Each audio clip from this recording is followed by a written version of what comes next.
Ano kaya yung magandang design na gagawin natin today? That's the same question I've been asking myself almost every day. And over years of designing, kailangan ko talagang ma-overcome tong problema na to.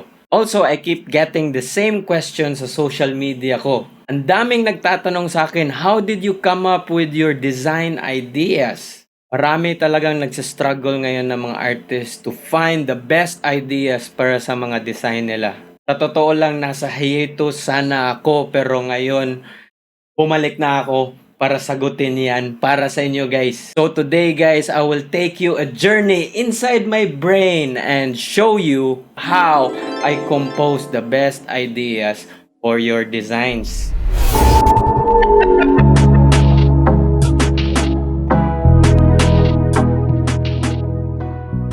Hey guys, Nick here and we're here to talk about my thought process on how we can create the best design ideas. Okay na okay sana kapag mag-subscribe kayo sa channel na to so I can take you to more further adventures para maka-fortify kayo sa mga designs nyo.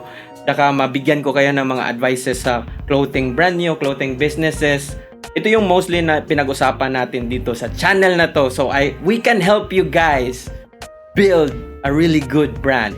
As a creator guys, usually nagche-check talaga tayo ng mga Instagram, nagche-check tayo ng Pinterest, nagche-check tayo ng other social media platforms para makakuha tayo ng somehow mga ideas para sa design natin, 'di ba? From looking at Instagram and all those social media platforms, it doesn't mean na i-copy talaga natin yung mga artist kung ano yung ginagawa nila. But instead, get inspired and motivated on how they made their work. Ito minsan nalilito tayo or confused tayo kung ano talaga yung gagawin natin para sa design natin. So I'm here to help you overcome this problem somehow based on my experience sa pagde-design din. Kaya nandito ako para i-take ko kayo on a step-by-step process kung paano tayo makabuo ng design idea galing lang sa ulo natin. Which is, gagamit tayo ng imagination natin.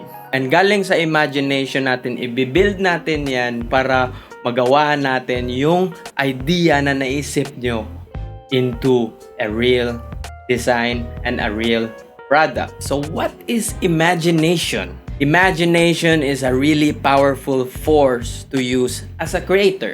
Alam nyo ba na it is the greatest creative skill that we possess. And actually, we can build almost everything with it. Alam naman natin na lagi lang tayong nagtitingin sa social media or mga portfolio sites para makakuha tayo ng mga ideas galing sa ibang artists. Pero it doesn't mean na kailangan talaga natin kopyahin kung ano yung ginagawa nila.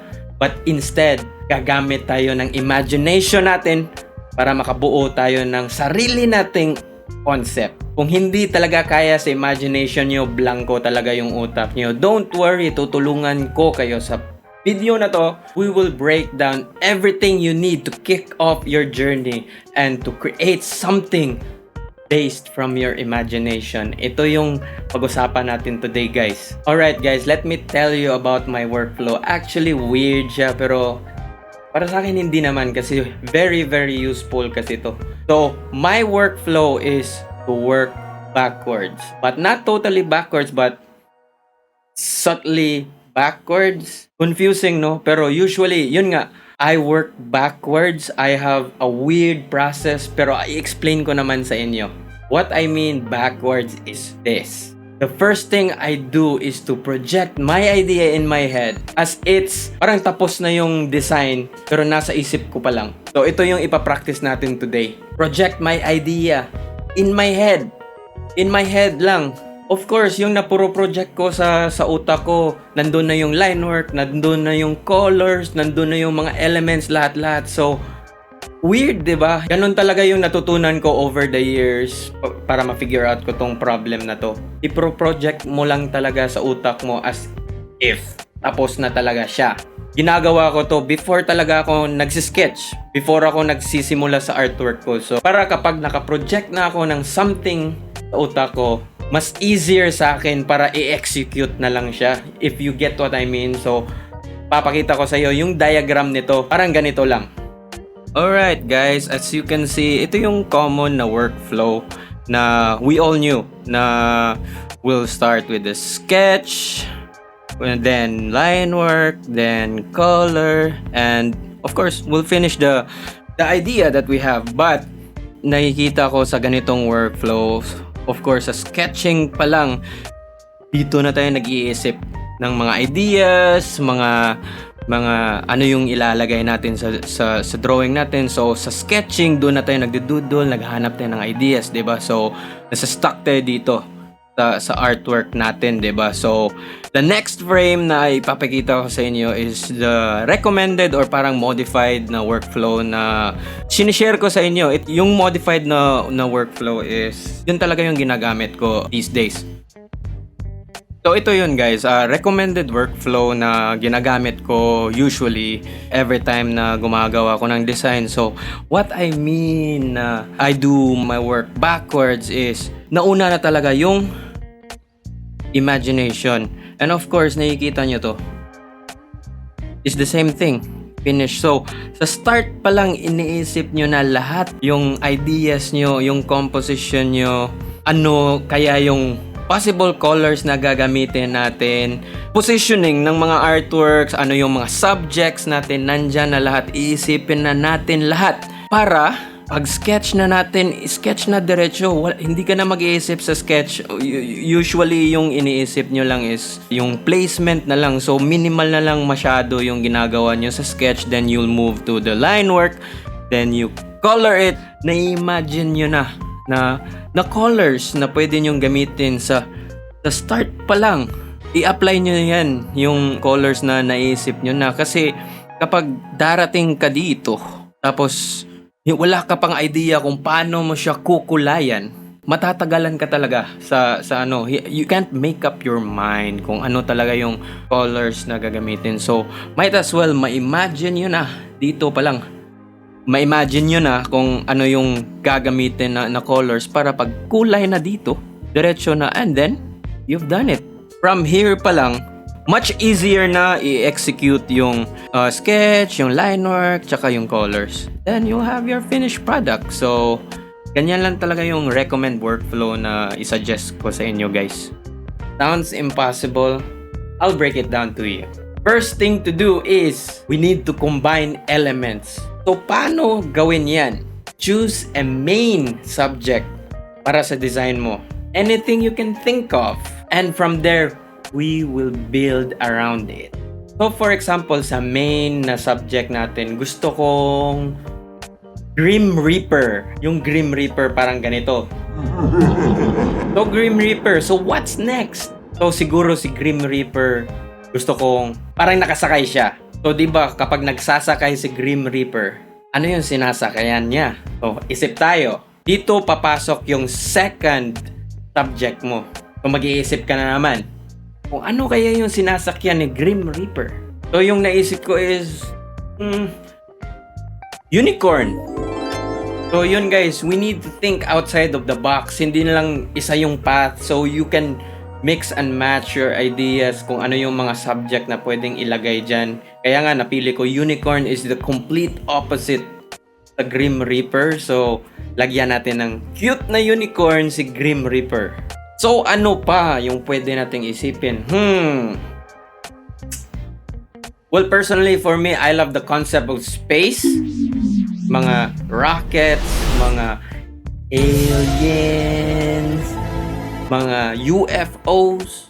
Alright, that we have 3 subjects na pwede nating paglaruan. May 3 na tayo. May Grim Reaper, may unicorn, tsaka yung concept of space. So this is how I work out my concepts. Now that we have chosen 3 subjects, we can combine them all together in one canvas. Actually, pwede ka naman mag-combine ng as much as many subjects na gusto mong i-combine sa isang idea. Pero for now, pipilitan ng 3 just to exercise your brain, just to exercise your creativity around it. So, Grim Reaper, a unicorn, and space. Paano kaya? So, yung next na gagawin natin is what I call composition. So ayun, may tatlong subjects na tayo. We can go down to sketching na. Sketch na natin sila. Ito yung nagawa ko. So may pangatlo tayong subject, di ba, which is the concepts of space. So ano kaya yung i-add natin dyan? Should I add stars? Should I add planets? Aliens? So ito na, nilagay ko siya. Sa third na subject, nag-minimalist lang ako. So yung ina-add ko is like planets and stars lang. I don't wanna go full on aliens. So diba, i-retract natin lahat. Before tayo nag-sketch, nag-iisip tayo ng tatlong subjects, diba? So ngayon na nag-sketch na tayo, much easier na. Parang may framework na siya. Much easier na i-construct yung design natin kasi of course na-imagine na natin beforehand, before tayo nag-sketch, 'di ba? May formula na tayo earlier pa before tayo nag-sketch. So, ngayon tapos na yung sketch natin, we need to talk about really important stuff para ma-polish natin yung idea natin. And we're talking about visual balance. Well, honestly, I see a lot of really good artists today, but they lack the sense of balance to their composition. So why balance? What is balance? Balance is a really important principle when it comes to design. Really important. Balance makes your design just right for the viewing eye. Oftenly, balance is achieved through symmetry. What I understand about symmetry is how you distribute the subjects from one side to another. So let's break it down to our artwork. Alright, so talking about balance, diba? So ito yung sketch natin as shown earlier sa Grim Reaper, tsaka yung unicorn, tapos nilagyan ko ng yung elements of space. So may mga planets dyan, parang mga bilog, may moon. Hindi ko masyadong trip yung maraming elements na let's say maglagay ako ng mga rockets, mga aliens. So minimal lang talaga yung third na subject natin dyan, which is the concepts of space, diba? So gumamit ako ng planets, stars, mga ganyan. So konti lang yung nakikita nyo aside from our two main subjects, which is yung Grim Reaper tsaka unicorn. So as you can see guys, maganda naman yung composition na nabuo natin, pero paano natin i-check yan? Paano natin i-check yung balance niya? So of course, yung workflow ko kasi dito is may mga imaginary guidelines talaga ako kapag gumagawa ko ng artwork. So what am I talking about? What is an imaginary guideline? So pakita ko sa inyo guys. So guys, this is what I'm talking about na may guidelines yung artwork. So, explain ko sa inyo kung paano ko to nilagyan ng balance. So, of course, yung subject natin is nasa gitna, di ba? Nasa gitna. So, nandito silang dalawa. Unicorn, saka si Grim Reaper. So, as you can see dito, may star ako dito kasi nag-revolve siya around dito lang. Space. Tapos, yung other elements nandito. Diba? So may star dyan. Star. Pasok siya sa guidelines natin within the boundaries. Yun pala yung right na term, boundaries. Parang ganun. Tapos yung other elements dito, properly distributed talaga. Yung mga elements natin. So nandito sila. Diba? And then, if you look at it, yung main subject natin is may direction na papunta doon.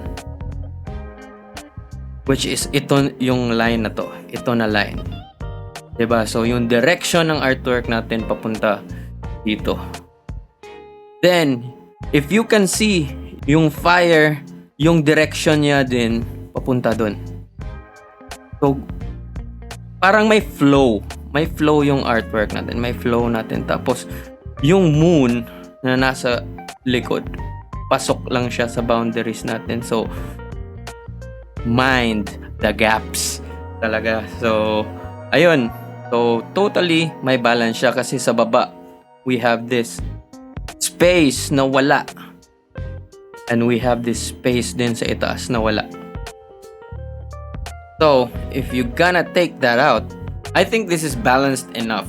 Maganda siya, maganda siya. So, ganun lang talaga kung how to balance your artwork so para hindi siya all over the place and may certain direction talaga. And of course, lahat intact. Lahat ng mga subjects mo intact talaga in one image. So I hope na intindihan niyo kung ano talaga yung role ng balance sa design natin. Well, actually, it plays a huge role sa design natin, to be exact. Now that we have balance on our design, so let's talk about something that really contributes a lot sa balance. And that is space. Not space, but space as in spacing. So why do we need space? Yung space na alam ko is when yung jowa mo magsasabi na I need space. No, not that space. What I mean space is when you add that element onto your artwork, it can let it breathe. Space can make your artwork have a greater impact if it has room to breathe. Spacing can make your artwork be more organized and make your viewer much comfortable. Before anything else, let me tell you about the elements of art. So the elements of art consist of line, shape, form, texture, value, color, and of course space. Okay, let's get back to space. So paano ba yan? Ano yung space talaga? Ano yung role niya sa artwork natin? Then I'll show you. I will demonstrate and explain how we can use space para sa artwork natin.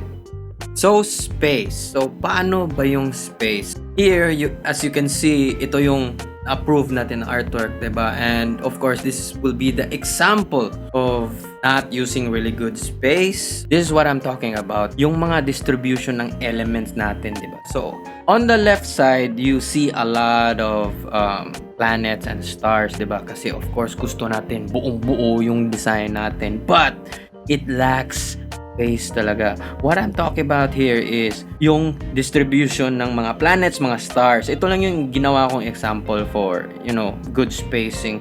Nakikita nyo to. Itong mga gaps na to is super tight. Really tight. Yan sila. So, ito nag-overlap din. So, I don't want that. Ito, parang sobrang tight. Sobrang tight. Ito, I don't know why is that nandyan sa artwork natin. So, and ito, outcast siya, sobrang layo na din. So, ito yung mga flaws sa spacing natin. Ito, sobrang tight dito. Kasi kapag kulayan mo na yan, magbe-blend na yan lahat. As in, magbe-blend yan lahat. Hindi na ma-emphasize yung size natin. Hindi na ma-emphasize yung figure ng horse dito. As in, sobrang cluttered. Sobrang tight talaga, as in, damn, hindi ko alam kung ano yung feeling ko. I feel like claustrophobic for this one. So, ito din, lost siya. So, guys, yung best example sa good spacing is, again, we're talking about giving our artwork room to breathe, diba? So, on the right side naman, this is the correct way of giving space to your artwork. So, hindi na masyadong marami yung stars. And of course, ito, may malaking space. May malaking space in between them. This is what I'm talking about. Ito, tinanggal ko na to, yung mga elements on the left side. So, maganda talaga yung spacing dito. And of course, if you're gonna take it out, mas relaxing pa yung nasa right side, which is a very good example of good spacing. Kahit konti lang yung mga elements, it can breathe. So, imagine mo lang yan kapag may kulay yan, mas mag-stand out pa yung mga elements na nilalagay nyo dyan. Mas easy sa eyes compared sa left side na image natin, which is there's a lot of stuff going on. There's a lot of tight spacing, which is ang parang confusing na siya almost kung tignan nyo. So, yun guys, maganda talaga kapag may good spacing talaga tayo sa composition natin. Kasi Like again, earlier we mentioned na mas easier sa mata and of course, mas relaxing tignan yung artwork and yung outcome nito kapag mag-color ka na, mag-line work ka na, mag-color ka na, mas mag-stand out yung mga elements and it will be much cleaner for your artwork. You don't have to overdo everything unless ganyan talaga yung style mo na sobrang daming items. Of course, sa mga artworks na ganyan din, nag-a-apply pa rin yung good spacing pero diskarte-diskarte na lang yan. Pero, here kasi, we have just 3 subjects to combine. So, might as well na i-emphasize mo lahat ng mga elements. So, hindi mo lagyan ng masyadong maraming elements around para buong buo yung artwork natin, and of course it will do a really good impact sa mata when we color it. Always remember guys, the saying na less is more. Alright, now that we have really good spacing sa artwork natin, I hope you understood the concept of spacing para sa artwork natin. It really improves our artwork much better now. Now it's time for the fun part. I know, it's the fun part. And now we're here to color our artwork. How can we color our artwork? How we can choose colors in our artwork? So like I said earlier, na-imagine ko na yung artwork ko with all the lines, with all the colors. Nasa utak ko lang, 'di ba? Pipicture out ko na talaga kung ano yung colors din ng artwork natin. So, how can we choose colors for your artwork? How can we imagine colors for your artwork? This is the easiest way. Sounds impossible, right? Imposible na may imagine mo lang yung colors. Kasi of course, over the years of how many artworks na natapos ko, how many artworks na nagawa ko, I've been practicing a lot of working smart. Kasi ako, I don't really believe in the concept of working hard, but instead, I really believe in the concept of working smart. Honestly, I already prepared a lot of color palettes para sa mga artworks ko kasi of course, you can't color something from scratch every time. Like every time you color from scratch, that's not really working smart. But instead, collectively, na reminisce ko lahat ng mga artworks na ginagawa ko, and of course, na-realize ko na nagre-revolve lang ako with certain colors lang as seen sa mga portfolio ko sa Instagram ko. If you check out my artworks, nagre-revolve lang talaga ako sa isang collection of colors. So I prepared myself na to come up with color palettes para madali na lang siya i-project on my mind kung how does my artwork will look like. Of course, having color palettes is the smartest thing to do, right? Kung hindi nyo yan na-realize, then you learn something new today, guys. Coloring is a whole new world to explore to, guys. As in, a whole new world. Mind-blowing. So for that, I'm gonna make a separate video on how we can explore colors, how can we come up with color palettes, and of course, what's my thought process of coloring my artworks. So paano natin kulayan yung artwork natin kahit nasa utak lang? Let's jump right to it. How do we color our artwork? Okay, here's the thing. I use a lot of color palettes. I look at a lot of images and I save a lot of color palettes talaga, as in I collect them to use them on my artwork, but I collect them basing sa taste ng mga colors na ginagamit ko din. And of course, at the same time, minemorize ko yan kung ano yung mga colors na sinesave ko. I don't randomly just pick up some color palettes and hindi ko ginagamit. Usually, ginagamit ko talaga yan. Kaya nga, yun, na-memorize ko yan na nasa utak ko at diretso na ma-apply ko siya sa mga artworks ko. Kaya nga, kung nakikita nyo, yung mga works ko is usually uniform sila sa mga colors because I have color palettes prepared na for my artwork. So here's an example of color palettes. So if you can see here, I use a lot of purple and pink sa mga artworks ko. And of course, on the right side din, may ibang color palette din. So on the left side, I usually use this as like pastel, or I portray them as my cool colors kasi yung environment, kahit pink yung sky mo, yung mountain na nakikita nyo dyan sa image, may shade of purple, and purple comes from the family of blue and red, diba? Mix it all together. And on the left side naman, it's more warm. Warm yung vibes ng image dito. So, if you want to color your artwork that portrays a warm environment, yun lang naman talaga yung basic sa coloring is either you color your artworks like a cool environment or a warm environment. Yun yung pinaka best example na nakikita nyo dito. And of course, yun, ito yung mga color palettes natin. And if you want to adopt this workflow, look around some images and try to save them and pick the colors that you want and try to use the most dominant colors in there, and ikaw na yung bahala kapag paano mo i-darken mo ba siya or ilalighten mo ba siya, but may main colors lang kayo dun. Kasi for this one, I just use 4 colors para sa image natin, and from there, dun na ako naglalaro. Hindi na ako lalabas kasi yung tendency ng ibang artist, if you color it from scratch talaga, hindi mo alam talaga kung where to begin with or ano yung first color na gagamitin mo dyan.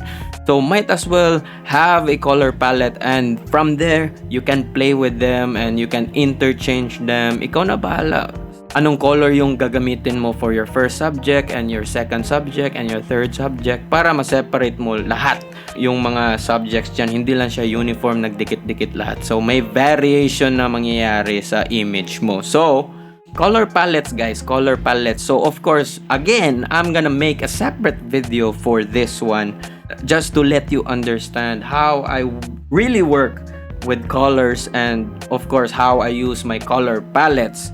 And now, di ba, nagko-color na tayo sa artwork natin. I-present ko na sa inyo kung paano ko kinulayan yung artwork ko.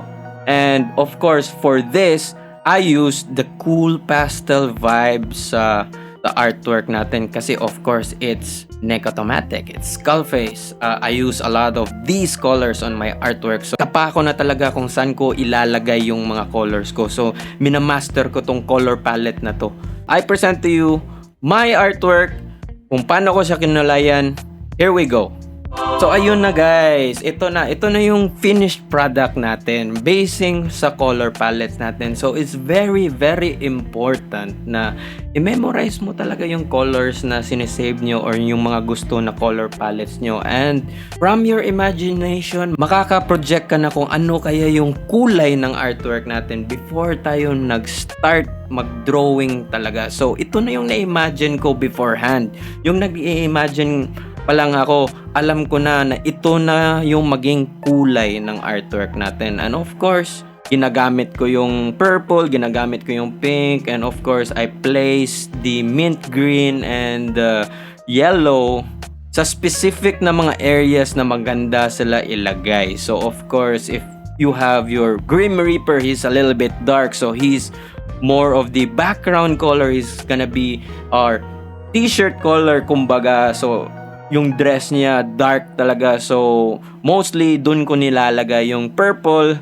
Then I want to color my unicorn in pink. Kung nakikita nyo yan, may shadows and highlights na din in pink din, so different levels lang siya from the color pink. That's what I'm telling you guys, na pwede mo siyang paglaruan within the range of your colors sa color palette mo. So sa mint green naman, gusto ko i-portray yung skull tsaka yung mga stars around them as green para it's gonna be our third main color sa artwork natin.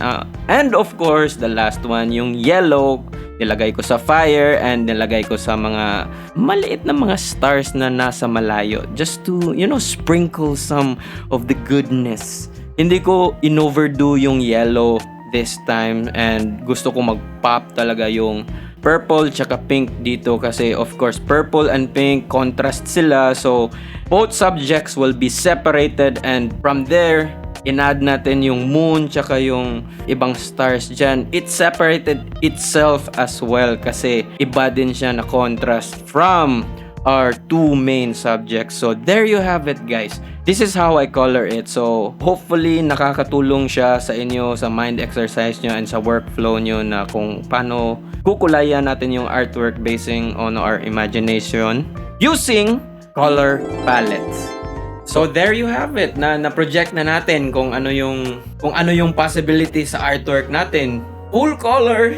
Nasa imagination nyo, full color. Try to practice that, guys. Try to practice it na masanay kayo sa ganyan na process. It will be much easier for you moving forward para sa mga next designs nyo kapag na-imagine nyo na talaga kung what your artwork looks like with just using your head, with just using your imaginations.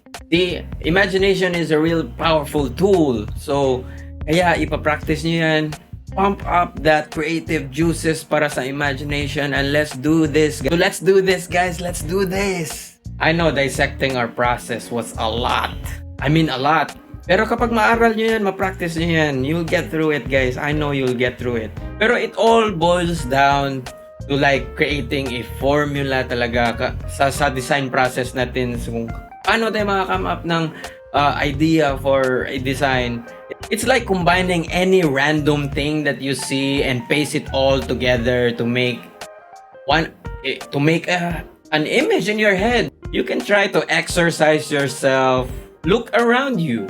The things you see around you, pwede mo talagang makakreate ka ng isang composition of an idea. Even though nasa room ka lang, you check out your room, titignan nyo yung kung ano yung mga bagay-bagay nandyan, and pwede mo i-combine yan. Let's say you have a vacuum cleaner and you have a remote control toy. I-combine mo yan, vacuum na remote control toy. So ganyan lang talaga yung logic on how you combine ideas. You combine subjects to generate a really good idea. Well, I'm not really an expert of this, pero at least na-share ko sa inyo kung ano yung thought process ko din, kung how I construct really good ideas and how I combine stuff to come up with a design idea. Formula, guys. Formula lang talaga. And then you execute it afterwards. You know, kapag may na-imagine ka na, execute it. The first thing you do is just to imagine and that's it. Pero at least napapakita ko sa inyo yung step-by-step process kung paano ako mag-work. I hope it helped loosen up your brain cells and start, imagining more. Using your imagination to come up with a great concept for your design. So, if you find this video helpful for your journey as a designer, please do like this video and subscribe to our channel. It will be a big help. Don't forget to click the tiny bell to get notified with new videos. Of course, if nag-subscribe kayo at nag-i-interact kayo sa akin sa channel ko, if I motivated you to do designs as well, and it will also make me happy and motivate me as well to create more videos for you guys. So, question of the day. Let's try to exercise from this video and share us your thoughts in the comment section. Ano kaya yung na-compose nyo right now? Ano yung naisip nyo right now? Ano yung na-imagine nyo na mga ideas right now? You can put it in the comments. And this, I will be giving away a Nik Automatic mystery package for the ones that I really like, the ideas that I really like in the comment section. Prepare because I'm gonna send you a Nik Automatic package. So guys, share us your thoughts and your ideas in the comment section. I will get back to the winners in the next video, maybe next week for a new topic. Thank you for watching this video. This is Nik from Nik Automatic. Don't forget to share this video naman to your fellow artists na nagsastruggle din kung paano sila makakome up ng mga ideas. Maybe this can help them, guys. And of course, I'm trying to solve your problems as well with this channel. So we will grow together with this channel. I promise you, I will share everything I know in my journey as well. So stick around. I hope to see you in the next video. I just want to plug, guys, my artist brand, Skullface. You can check it out in Shopee and Lazada. You can just search it out if you want this cool, sweater. We'll be releasing more sweaters. You can check out Nik Automatic as well on Lazada and Shopee. Until then, I'm out. Thanks.